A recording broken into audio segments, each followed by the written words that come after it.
నమస్తే, welcome to మనం TV. నేను మీ పవన్ బేస్వాడ.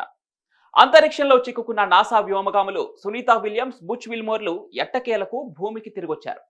కేవలం 8 రోజుల మిషన్ కోసం వెళ్లిన వీరు దాదాపు 9 నెలలు అక్కడే చిక్కుకుపోయారు. మరి స్పేస్ లో ఉన్నప్పుడు ఆరోగ్యం విషయంలో స్త్రీ పురుషులు ఒకటే అయినా హార్మోన్స్ విషయంలో మాత్రం స్త్రీలు కొన్ని విషయాల్లో కొన్ని ఇబ్బందులు ఎదుర్కొంటారు. అదే స్త్రీలకు వచ్చే నెలసరి. మరి స్పేస్ లో ఉన్న మహిళలకు పీరియడ్ వస్తే అక్కడ గ్రావిటీ లేదు కదా, మరి ఎలా అనే సందేహం చాలా మందికి వచ్చే ఉంటుంది. నిజానికి ఈ సందేహం 1963లోనే శాస్త్రవేత్తలకు కూడా వచ్చింది. ఎందుకంటే అప్పుడే వాలంటీనా తెరేష్కోవా అంతరిక్షంలోకి అడుగు పెట్టబోయే మొదటి మహిళ కాబట్టి. సాధారణంగా భూమిపై పీరియడ్ టైంలో బ్లడ్ ఫ్లో గ్రావిటీ కారణంగా బయటకు వస్తూ ఉంటుంది.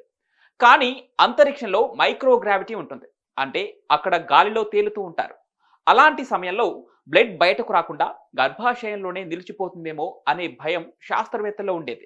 అయితే నాసా చేసిన పరిశోధనల ప్రకారం స్పేస్ లో ఉన్నప్పుడు కూడా పీరియడ్ నార్మల్ గా జరుగుతుందని తేలింది. ఎందుకంటే స్త్రీలకు పీరియడ్ సమయంలో బ్లడ్ బయటకు రావడానికి యుటరస్ చేసే మజిల్స్ కాంప్రెషన్ వల్ల బ్లడ్ బయటకు వచ్చేస్తూ ఉంటుందట. దానిపై గ్రావిటీ పనిచేయదని తేలింది. అయితే స్పేస్ లో ఉండే మహిళలు సాధారణంగా ప్యాడ్స్ కన్నా ట్యాంపాన్స్ లేదా మెన్స్ట్రువల్ కప్స్ ను వాడతారు. ఎందుకంటే స్పేస్ లో నీరు చాలా విలువైనది. ప్యాడ్స్ వాడితే నీరు వృధా ఎక్కువగా అవుతూ ఉంటుంది. అందుకే నీటిని ఆదా చేయడంతో పాటుగా శుభ్రంగా ఉంచడానికి ట్యాంపియాన్ లేదా కప్స్ ను ఉపయోగిస్తారు. ఇదంతా స్త్రీలకు చాలా ఇబ్బందిగా అనిపిస్తూ ఉంటుంది. అందుకే చాలా మంది లేడీ ఆస్ట్రోనాట్స్ మిషన్ కు వెళ్లే ముందు తమ నెలసరిని వాయిదా వేసుకునేందుకు పిల్స్ వేసుకుంటారు. ఈ పిల్స్ కేవలం వారి నెలసరిని ఆపడమే కాకుండా స్పేస్ లో ఉన్నప్పుడు వారి కండర సామర్థ్యాన్ని కూడా పెంచుతుందట. ఒకవేళ మహిళలు స్పేస్ లో ఎక్కువ నెలలు ఉండాల్సి వస్తే పిల్స్ కు బదులు నార్మల్ ప్రాసెస్ ను శాస్త్రవేత్తలు రికమెండ్ చేస్తారు.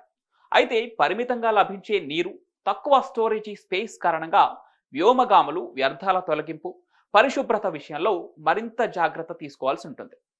స్పేస్ లో పీరియడ్ వచ్చిందంటే అది పెద్ద ఇష్యూ కాదు. భూమిపై ఎలా ఉంటుందో అక్కడ కూడా అంతే. కానీ వనరులు పరిమితమైన కారణంగా మంచి ప్లానింగ్ అవసరం అంతే. అంతరిక్షంలో కూడా మహిళలు సురక్షితంగా, ఆరోగ్యంగా ఉండగలరు.